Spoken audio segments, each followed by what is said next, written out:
Hello there, people of the internet. I don't really know how I want to make this video, or even if I'm going to put this particular video up. But there is such a degradation with the gun community that has popped up, not necessarily with just the gun community, but just humanity as a whole. The amount of people that I have come through my comments section, or that I meet and I talk to at, say, gun stores or gun shows or wherever it is that I'm at, and people recognize me and they're like, oh, hey, you're this guy, or maybe I'm just making friends and friends of friends and it has nothing to do with the YouTube channel. The point I'm trying to make is the humanity degradation that we have seen in, say, the past 30 years or so, where common sense and morality has just completely jumped out the window and is no longer an evident part in culture here in the United States. That part that has developed from the humanity here has 110% thoroughly seeped into the gun culture. And I think a lot of that has to do with people not only being extremely fast-paced nowadays, but relying on the bare minimums to be able to get by. I'd say back in the 1960s, 1970s, potentially a lot of cases even in the 1980s, humanity as a whole was focused on consistent improvement. And the consistent improvement wasn't just based off of the merits of stroking your ego, or it wasn't based off of the merits of trying to make a profit on something. Like, we got plenty of advancement going on in mankind nowadays, don't get me wrong, but very little of it is morally approved. Like, very little of it is what I would call consciously good. A lot of it has to do with the merit of, like I said, greed, whether or not you are satisfying your out-of-whack ego because you know what you know and you know that you're correct, and you refuse to learn anything or do anything or see anything or say anything that is different than what you have known. Or maybe you are in the event to where you have learned something and you are using that to make as much profit as possible, no matter what the consequences are to whatever community it is that you're affecting. And we see that in the gun community a lot. Like, for example, the people who are selling military surplus guns for just overwhelmingly inflated prices, like stupidly high prices. Like, I got a Mosin Nagant somewhere in this pile. I'd say probably like 10 years ago. 2025, 10 years ago, 2015, yeah, you were able to pick up a Mosin Nagant for 100, maybe 150 bucks at that particular time period, depending on country of origin and condition and whatnot. And a lot of people would just call them garbage rods. They're, surplus. There's millions of them, etc., etc. And then we got to the point to where people started charging more for them. They say that you're going out and buying history. They'll blame supply and demand about the particular topic too, and they'll use that as an excuse to ridiculously raise prices in comparison to what they paid for before. Like, 10 years ago, you were charging 150 bucks to sell a Mosin. Nowadays, you're charging 550 with the excuse, hey, you're buying a piece of history. Back then, you didn't see that as, hey, you're buying a piece of history. It was just surplus junk. It was a shot-out 80-year-old rifle. But now you have the opportunity to say, hey, this is a piece of history, even though there is no history that was added within that 10 years. You just want an excuse to be able to charge more money. And that is just one of the many, many things that we see in the firearms culture that is seriously just a degradation of humanity as a whole. Like, it's not just the gun community. Look at, like, the housing community. People who bought, I don't know, back in 2001 or 1995 or something like that. They bought a house for, a tenth of the price of what the charges are now. And they're turning around on the housing market and being like, okay, well, this is selling for this much. Let me go ahead and just put it up for this much. And then we had a point in time where we had just a tremendous number of investors buying up as much property as they absolutely could and flipping it for those exuberant prices, at the same time spending as little as they could on those properties. And that's a topic for another time. We're trying to focus on the gun community as a whole. So it's not just about the price scalpers. It's also about the people who want to keep us divided. And they want to keep us divided simply because they have their own biases and their own preferences towards a particular thing. And they logically can't explain why they say that particular thing is better. And whenever we show them why our thing is better, they get angry.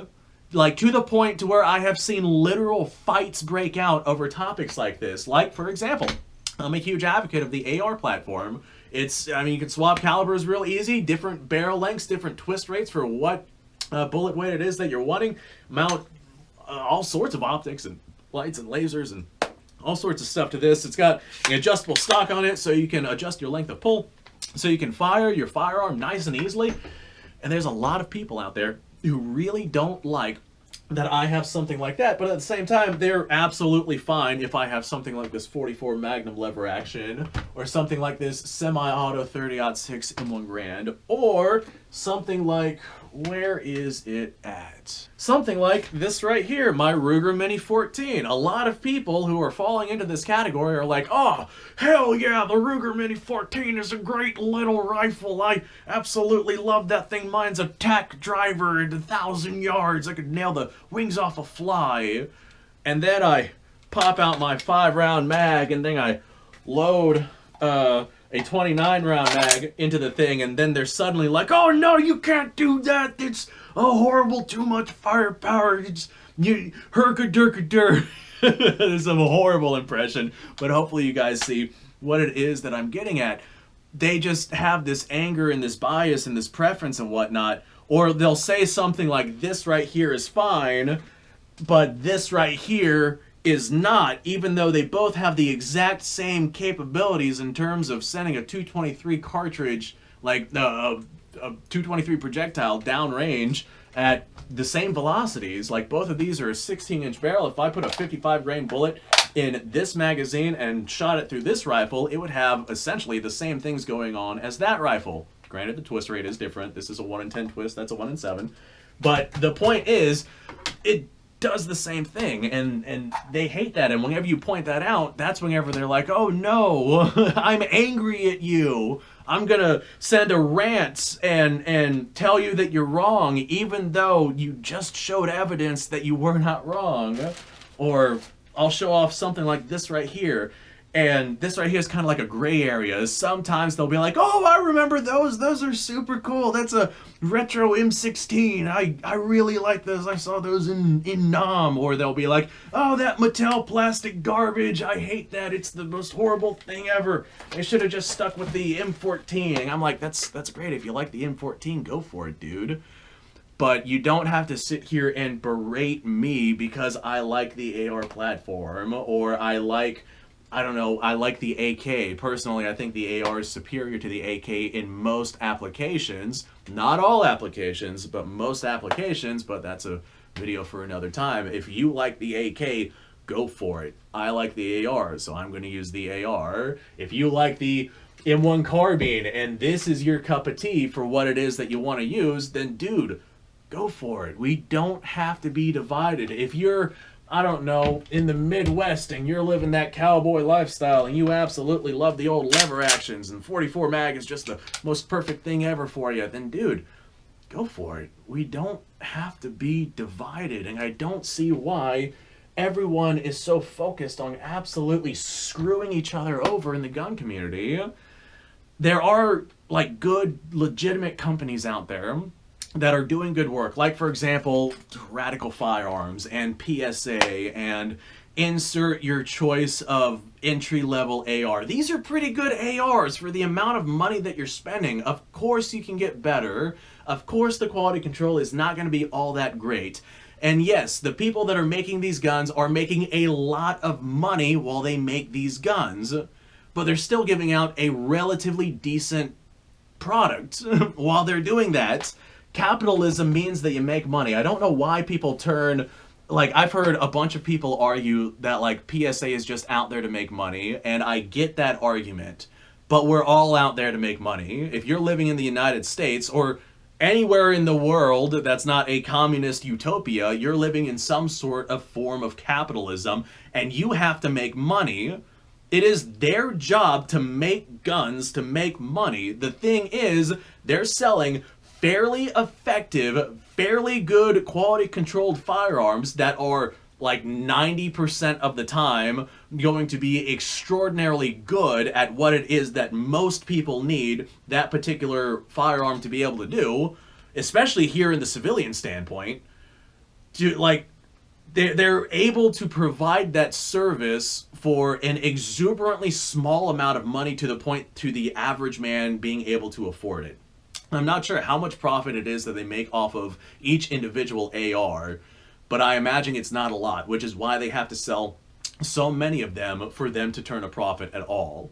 And I'm not trying to shill out for any one individual company, and that is, again, what it is that I'm talking about with the division. I'm talking about a good thing that is happening in the community, and undoubtedly I'm going to get somebody in the comments down below telling me I'm wrong because they feel like I'm shilling for a particular company. It's not about shilling, guys. It's not about who you endorse or what things you like. It's not about your biases towards any particular thing. It's not about what you think what most likely will happen or what won't happen. It's not about any of that. It's about the fact that we are divided and we are purposefully trying to stay divided. If you like PSA, fantastic. Good on you, dude. You can get yourself a dirt cheap AR that's probably gonna work. If you don't like PSA, don't call the guy saying PSA is good a shill, not unless he's actually shilling. Like if PSA is paying him to say that PSA is good, then that's an argument for another topic. Like we can go down that rabbit hole if you guys want, and they're like, again, capitalism, that's him doing a job. That's literally just advertisement. That's marketing. That is a thing that it does exist. You shouldn't necessarily shame him for that. But if he has a PSA rifle and the damn thing blows up in his face, or he has pins that fall out while he's shooting it or something under review, and he's like, hey, this is still a great gun, then you might want to be like, all right, yeah, there's something fishy going on here. But let's try to lighten up on each other, guys. Like, let's learn about what things actually are.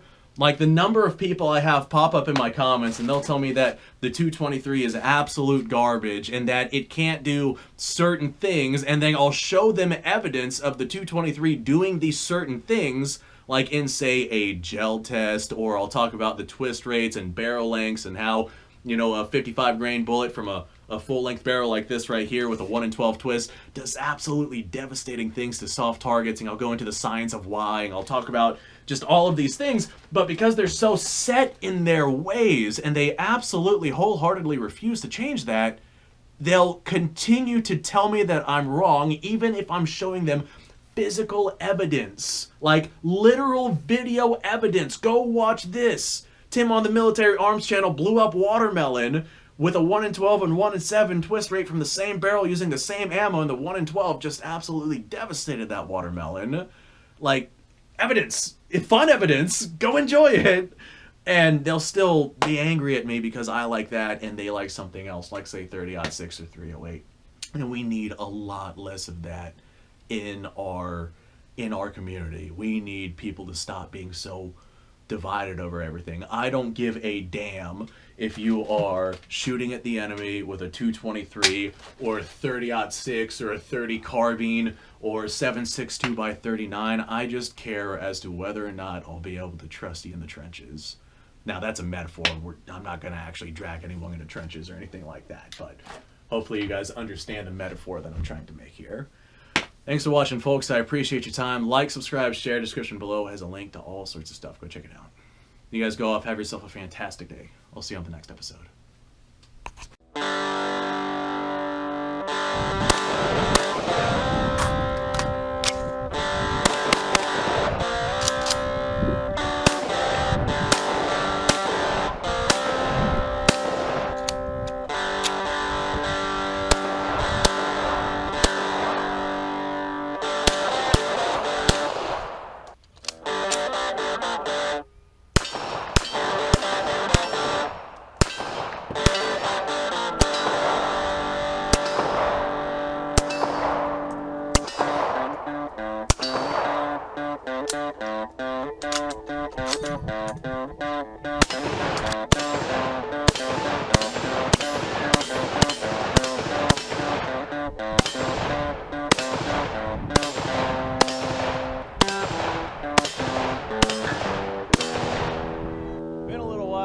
I've done this.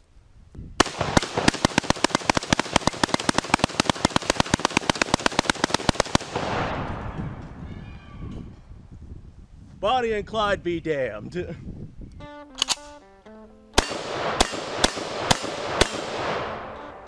Poor man's Garrett.